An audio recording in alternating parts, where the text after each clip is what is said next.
SFC गोदाम का औचक निरीक्षण।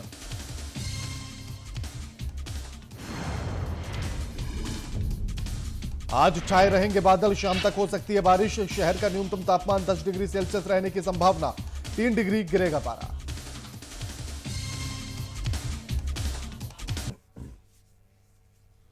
नमस्कार, मैं आपके साथ केके राणा, वीआईपी न्यूज देख रहे हैं आप। स्वागत है आप सभी का बिहार झारखंड बुलेटिन में। बिहार के उप मुख्यमंत्री सह नगर विकास मंत्री तारकिशोर प्रसाद ने नगर निकायों की योजना एवं कार्यों की समीक्षा बैठक की है। इस क्रम में बुधवार को तिरहुत प्रमंडल के नगर निकायों की समीक्षा अधिवेशन भवन सिंचाई भवन में आयोजित की गई। इसमें नगर निगम मुजफ्फरपुर, नगर परिषद सीतामढ़ी, हाजीपुर, महनार, मोतिहारी, रक्सौल, ढाका, बेतिया, बगहा, नरकटिया, नगर पंचायत बैरगनिया, बेलसंड, डुमरा, जनकपुरी रोड, सुरसंड, मोतीपुर, कांटी, साहिबगंज, लालगंज, महुआ, शिवहर, चकिया, सुगौली, अरेराज, केसरिया, पकड़ी दयाल, मेहसी, चनपटिया और रामनगर के महापौर, उप महापौर, नगर निकायों के मुख्य पार्षद और प्रमुख पार्षदों के साथ नगर निकायों के पदाधिकारी भाग ले रहे हैं। डिप्टी सीएम तारकिशोर प्रसाद ने नगर निकायों की सफाई व्यवस्था और कचरा प्रबंधन की जानकारी ली, उसे दुरुस्त करने के निर्देश भी दिए गए।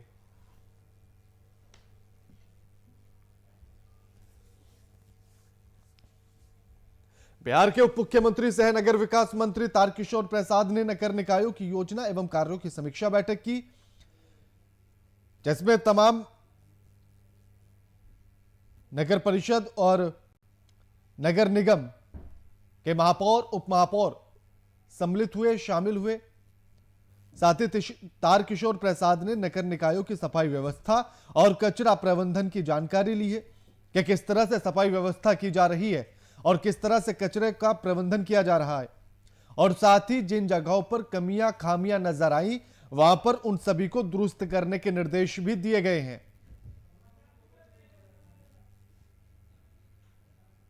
इस खबर पर हमारे साथ हमारे संवाददाता पटना से शशांक दुबे फोन लाइन पर जुड़ गए हैं।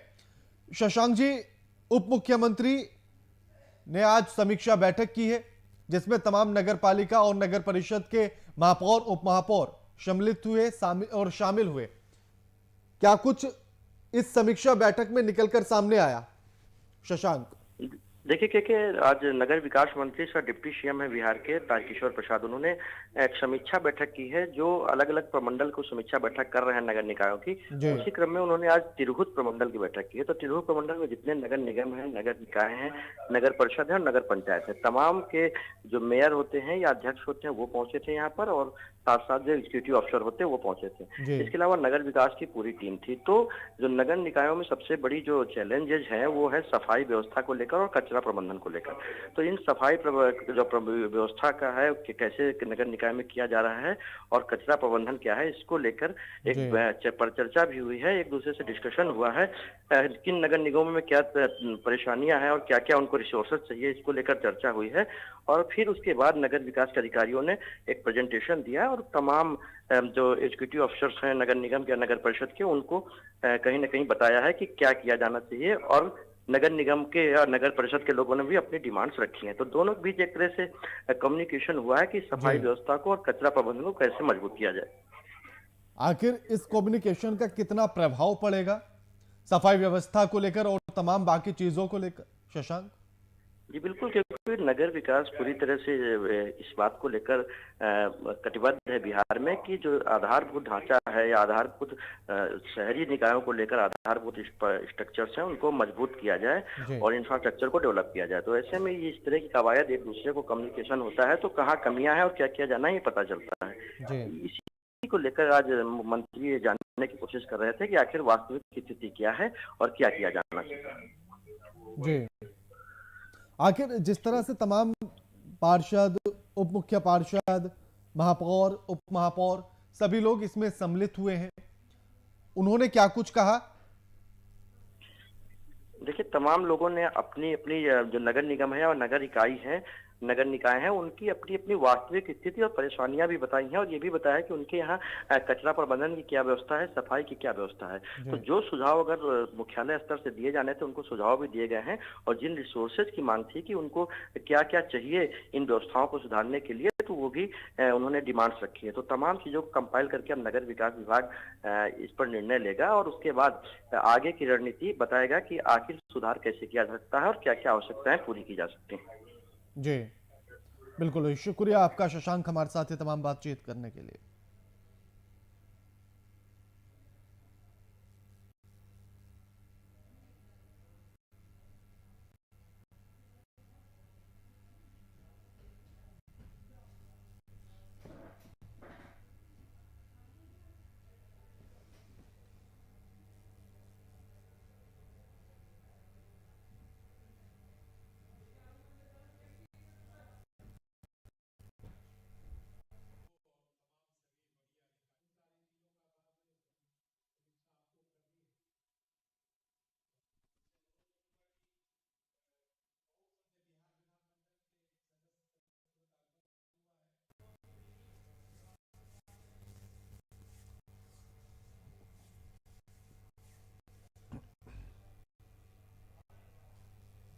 और इसी बीच एक बड़ी खबर आ रही है, पहले उसका रुख करेंगे। इस वक्त की बड़ी खबर आपके टीवी स्क्रीन पर आपको दिखाएंगे। बड़ी खबर लातेहार से, बड़ी खबर आपकी टीवी स्क्रीन पर। पुलिस और टीपीसी उग्रवादियों के बीच मुठभेड़।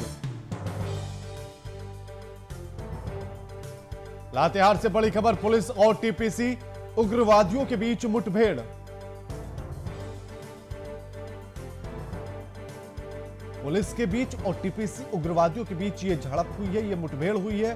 चंदुआ थाना क्षेत्र के सेरठ गांव के निंद्रा जंगल की यह घटना है, जहां पर पुलिस और उग्रवादियों के बीच मुठभेड़ हुई। मुठभेड़ में एक नक्सली की मौत भी हो गई है, यानी कि पुलिस को एक बड़ी सफलता भी हाथ लगी है, जहां नक्सली की मौत भी हो गई है इस मुठभेड़ में। लातेहार पुलिस के द्वारा लगातार सर्च अभियान चलाया जा रहा है।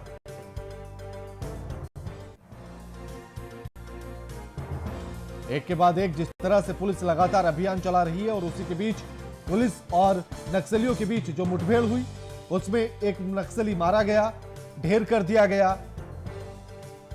बाकी नक्सली जो भागने में, फरार होने में सफल रहे, उनको तलाश को लेकर पुलिस लगातार सर्च अभियान भी चला रही है। चंदुआ थाना क्षेत्र के सेरठ गांव के निंद्रा जंगल की यह घटना है, यहां पुलिस और नक्सलियों के बीच मुठभेड़ हुई है।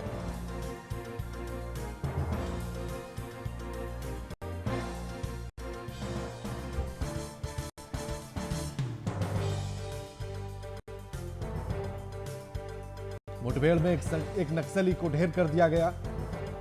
लातेहार पुलिस के द्वारा लगातार सर्च अभियान चलाया जा रहा है।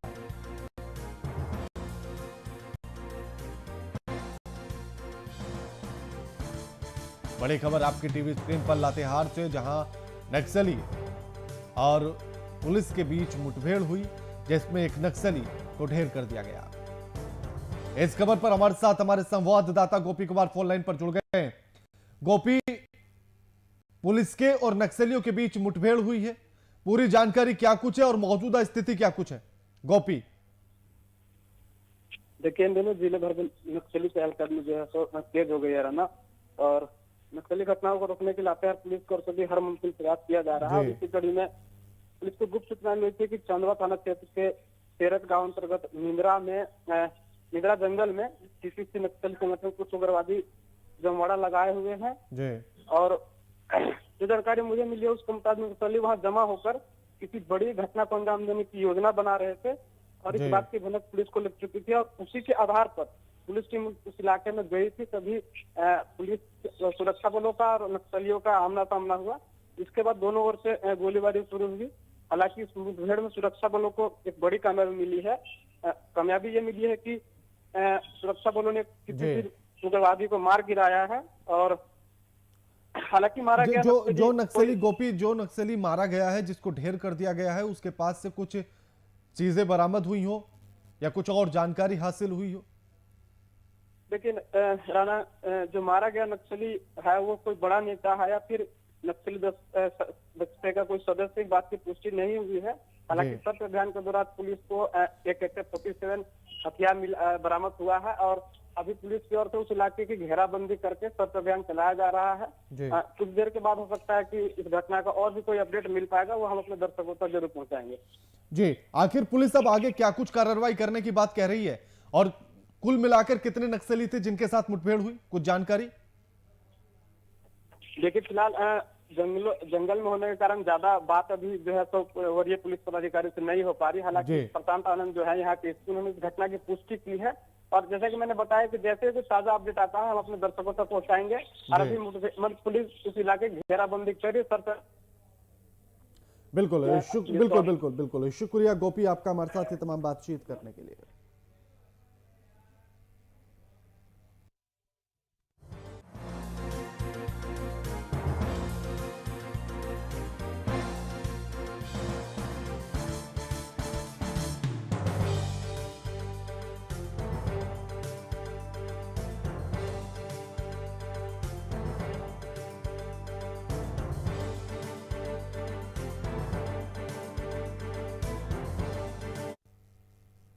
सरकार लगातार समीक्षा बैठक कर रही है और जिसमें आज ऊर्जा विभाग की समीक्षा करनी है। वहीं बिजली वितरण प्रणाली में बीजेपी के प्रवक्ता प्रतुल शाहदेव ने गंभीर आरोप लगाते हुए राज्य सरकार का विरोध करते हुए कहा है कि सरकार की बिजली वितरण कंपनी के द्वारा कोरोना काल में बिजली दरों में 27% बढ़ोतरी का प्रस्ताव जनविरोधी निर्णय है।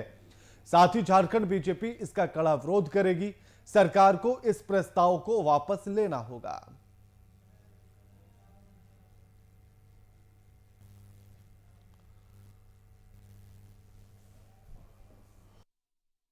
देखिए, इस पलटू सरकार का आप एक और कारनामा देख सकते हैं। कोरोना के समय इन्होंने घोषणा की थी कि जो भी उपभोक्ता हैं बिजली के, उन पे कोई अतिरिक्त बोझ नहीं डाला जाएगा। इसके उलट अब सरकार की वितरण कंपनी ने, बिजली वितरण कंपनी ने 27% तक जो बिजली की दरें हैं उसमें बढ़ोतरी का प्रस्ताव किया है। ये पूरे तरीके से ये सरकार का जन विरोधी निर्णय है और झारखंड भाजपा इसका पुरजोर विरोध करेगी।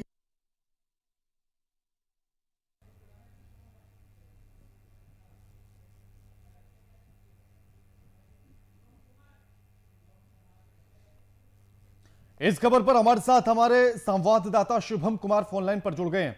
शुभम, जहां एक तरफ सरकार एक के बाद एक समीक्षा बैठक कर रही है, वहीं अब बीजेपी ने तमाम आरोप भी लगा दिए हैं।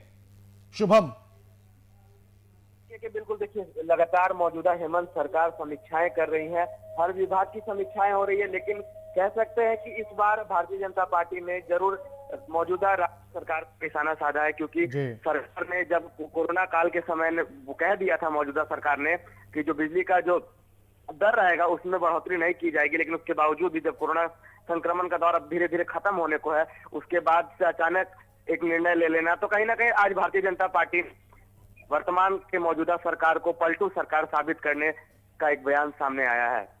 जी, आखिर जिस तरह से सरकार एक के बाद एक समीक्षा बैठक कर रही है और आज भी ऊर्जा विभाग की समीक्षा बैठक होनी है, ऐसे में विपक्ष यह आरोप लगा रहा है कि कोरोना काल में जिस तरह से 27% बढ़ोतरी कंपनियों के द्वारा की गई है, सरकार का यह फैसला गलत है। यानी कि अगर विपक्ष में है तो फिर सब कुछ जनता के लिए अहित नजर आता है और सरकार को उन्हीं चीजों में हित, कैसे समझा जाए शुभम? कि ये निर्णय जो लिया गया है, ऐसा विपक्ष का मानना है, ये निर्णय गलत है और इसे सरकार को, मौजूदा हेमंत सरकार को इसे जल्द से जल्द वापस लेना होगा। ऐसे तमाम आरोप और प्रत्यारोप का जो सिलसिला है विपक्ष के पार्टी के मौजूदा हेमंत सरकार पर लगाए जा रहे हैं और इससे कहीं ना कहीं जनता में भी आक्रोश जरूर देखने को मिल रहा है, क्योंकि सरकार ने आश्वासन दिया था कि किसी भी प्रकार की बढ़ोतरी नहीं की जाएगी, लेकिन अचानक से एक निर्णय ले लेना कहीं ना कहीं अब राज्य सरकार पर सवाल उठने शुरू हो गए हैं। के पिछले कुछ दिनों की अगर तस्वीरों को शुभम देखा जाए तो लगातार विपक्ष आरोप पर आरोप लगा रहा है, सत्ता पक्ष उन चीजों को नकारता चला रहा है। आखिर जनता कैसे समझे कि सही क्या गलत क्या, आरोप सही है या गलत है, किसकी बात पर भरोसा किया जाए? शुभम, अगर आज की बात करें तो जब से मौजूदा हेमंत सरकार बनी और सरकार बनने के 1 साल का जो समय है वो तकरीबन पूरा होने को, और इसीलिए मुख्यमंत्री हेमंत सोरेन लगातार समीक्षा कर रहे हैं। 18 तारीख तक ये आखिरी समीक्षा चलेगी। इसमें तमाम राज्य के पहलुओं पर नजर रखे गए हैं कि कैसे झारखंड का विकास होगा, कैसे झारखंड का सौंदर्यीकरण होगा, लेकिन उस पर विपक्ष पार्टी शुरू से हमलावर रही है। लगातार राज्य सरकार पर निशाना साधते हुए उनके कार्यशैली पर सवाल खड़े कर रही है विपक्ष। तो इसमें जनता की अगर बात करें, जनता को कैसे समझना होगा, तो अब जनता को हेमंत सरकार पर सहाय करना होगा, क्योंकि अब विकास का कार्य होगा कि नहीं होगा, ये सब पूरी की पूरी स्थिति अब मौजूदा सरकार पर निर्भर करती है। उसके बाद कि आपको बता दें, चुनाव की प्रक्रिया है, फिर एक बार चुनाव होगी। अगर सरकार ने काम किया है तो एक बार फिर मौका मिलेगा, अगर नहीं किया है तो जनता उन्हें नकार देगी। जी बिल्कुल, शुक्रिया शुभम आपका हमारे साथ ये तमाम बातचीत करने के लिए।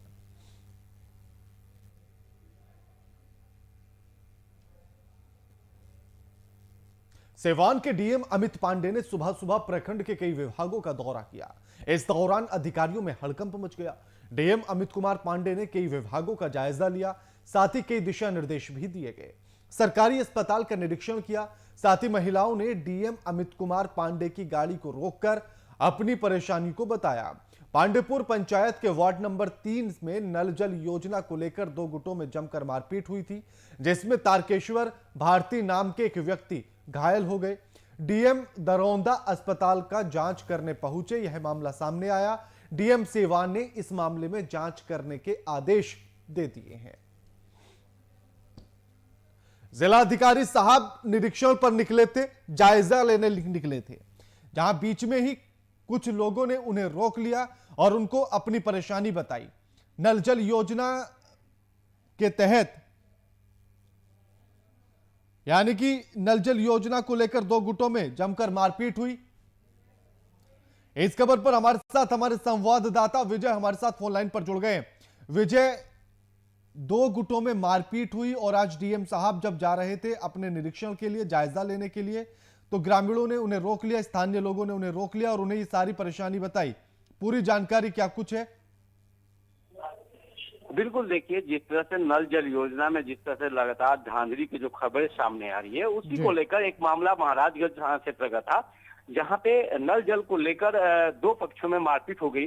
हालांकि मारपीट के बाद जो घायल था वो महाराजगंज के पीएचसी में इलाज कराने के लिए पहुंचा था, लेकिन उनका इलाज सही टाइम पे सही समय पे नहीं हो रहा था। लेकिन उसी दौरान सिवान के जो डीएम है वो निरीक्षण के लिए निकले हुए थे महाराजगंज क्षेत्र में, लेकिन अचानक जब सदर अस्पताल के तरफ बढ़ना शुरू किए तो रास्ते में ही जो घायल व्यक्ति थे और उनके परिजन सड़क पे ही ड्रामा शुरू कर दिए और ये डीएम साहब से गुहार लगाने लगे कि डीएम साहब हमारी इलाज नहीं की जा रही है और हमारे साथ मारपीट हुई है। हालांकि ये तमाम बातें जब डीएम साहब ने बखूबी से सुनना वहां पे शुरू कर दिया और उसके बाद तुरंत उन्होंने ऑन स्पॉट जो घायल व्यक्ति था उसको सदर अस्पताल भेजने का काम किया और इस पूरे मामले पर वहां के अधिकारियों पर जांच करने की बात कही और साथ ही जो नल जल योजना को लेकर जो मारपीट हुई है उस पर भी जांच करने की बात कही है। जी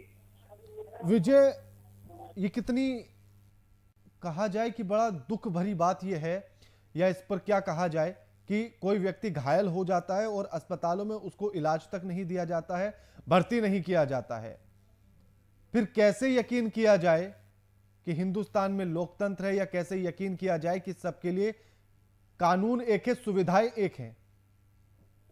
अगर इतने छोटे से काम के लिए विजय, अगर इतने एक इलाज तक के लिए अगर डीएम को आदेश देना पड़ता है तो ये शर्मनाक बात है विजय।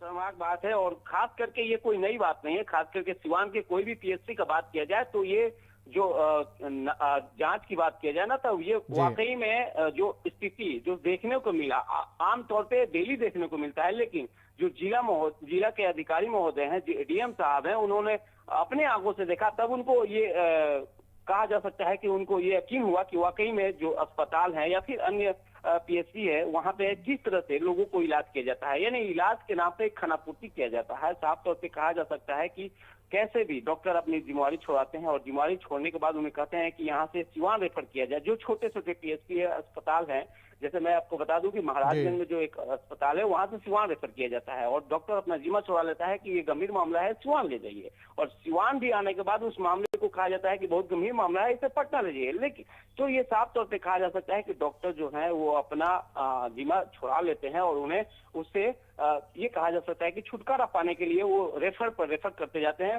भले ही रास्ते में ही क्यों ना मरीज जो है दम तोड़ दे या फिर उनके परिजन परेशान हो। इससे कोई मतलब नहीं होती है वहाँ के अधिकारियों को और डॉक्टरों को। बिल्कुल, शुक्रिया आपका विजय, हमारे साथ ये तमाम बातचीत करने के लिए।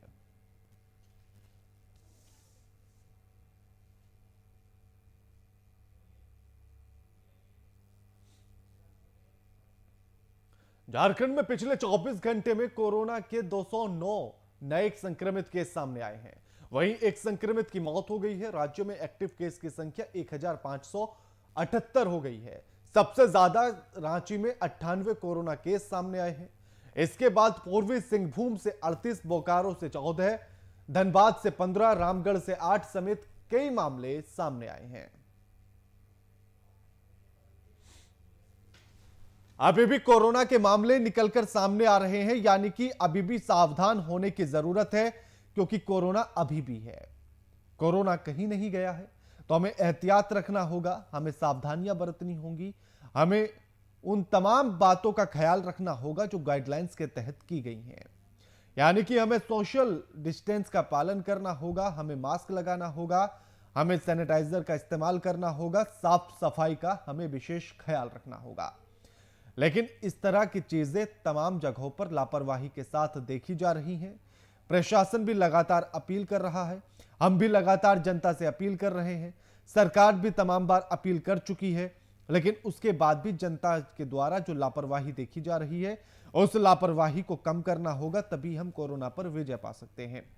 फिलहाल जिस तरह से अब ये भी हम कह रहे हैं, हमने कुछ दिन पहले भी इस बात को कहा था कि कोरोना पर जीत अब बेहद नजदीक है और बेहद जल्द हम उससे जीत भी जाएंगे। लेकिन अगर हम सतर्क रहेंगे, अगर हम एहतियात बरतेंगे, अगर हम सावधानियां बरतेंगे, अगर हम उन कोरोना गाइडलाइंस का पालन करेंगे जिनको लेकर लगातार अपील की जा रही है, तो हम कोरोना से बहुत जल्द विजय पालेंगे, कोरोना पर जीत पालेंगे। इस बात को हम सभी को समझना होगा। कोरोना की लड़ाई किसी एक की लड़ाई नहीं है, हम सबको मिलकर लड़ना होगा।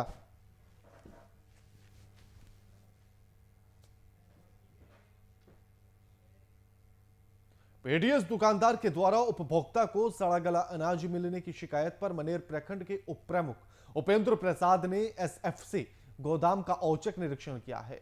उप प्रमुख ने निरीक्षण के दौरान गोदाम से प्रबंध और प्रखंड आपूर्ति पदाधिकारी के गैर मौजूदगी में गोदाम से बिचौलियों के द्वारा अनाज का उठाव करते हुए पाया। गोदाम में अनाज के बोरे फटे रहने के कारण खराब होने की स्थिति में चारों ओर बिखरे हुए पाए गए, जिसकी शिकायत उच्च स्तर के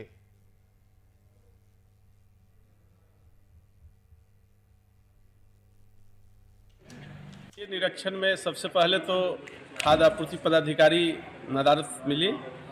जब हमने गोदाम का निरीक्षण किया तो गोडाउन मैनेजर भी उपलब्ध नहीं थे।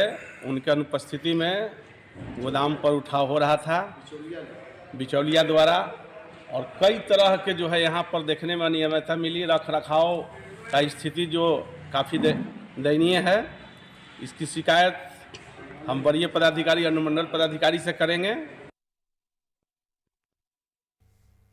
इस खबर पर हमारे साथ हमारे संवाददाता शोएब खान फोन लाइन पर जुड़ गए हैं। शोएब, उपभोक्ताओं के द्वारा लगातार इस बात को लेकर शिकायत की जा रही थी कि सड़ा गला अनाज दिया जा रहा है, तस्वीरें भी बहुत कुछ बयां कर रही हैं। शोएब जी राना जी, मामला है मनेर प्रखंड अंतर्गत एफआईसी गोदाम की, जहां पर लगातार अनाज कर रहे हैं, कर रहे हैं। और वही पीडीएस दुकानदार मनेर प्रखंड के 19 पंचायत और 19 नगर पंचायत के वार्डों के द्वारा लगातार उपभोक्ताओं को सड़ा गला या बर्बाद अनाज उपलब्ध कराया जा रहा है। जहां उपभोक्ता इसकी शिकायत पीडीएस दुकानदार से करते हैं तो दुकानदार नोक-झोंक के साथ मारपीट उतारू हो जाते हैं, जिसे लेकर उपभोक्ताओं को काफी दिनों से परेशानियां हो रही थी। इस बात की शिकायत उपभोक्ताओं ने प्रखंड के उप प्रमुख और प्रमुख से की थी, जिसकी शिकायत के बाद उप प्रमुख मनेर एफएसआई गोदाम में पहुंचकर औचक निरीक्षण किया, जहां मामला पूरी तरह से अनियमितता और सत्य पाया। जी राणा बिल्कुल। और शोएब, आखिर बिचौलिया वहां जाकर उठाव करते हुए पाए जाते हैं जब अधिकारी वहां निरीक्षण करने के लिए पहुंचते हैं, यानी कि एक बड़े स्तर पर इस तरह की धोखाधड़ी कहा जाए, या जो बिचौलियों के द्वारा जो इसका बंदरबाट किया जा रहा है, कैसे अंकुश लगेगा? जी राणा जी, मामला ये पुरानी है, आज से नहीं। ये स्थानीय अधिकारियों के मिली भगत, चाहे वो प्रखंड आपूर्ति पदाधिकारी हो, चाहे वो गोदाम के प्रबंधक हो, उनके मिली भगत से ही पूरी जिम्मेवारी बिचौलियों को दे दिया गया है। और वो बिचौलिया ट्रक पर अनाज को लोड करवाकर हर पीडीएस दुकानदार तक उपलब्ध कराते हैं, जिसका मुख्य कारण है स्थानीय अधिकारी। जी राणा जी, बिल्कुल शुक्रिया शोएब आपका हमारे साथ ये तमाम बातचीत करने के लिए।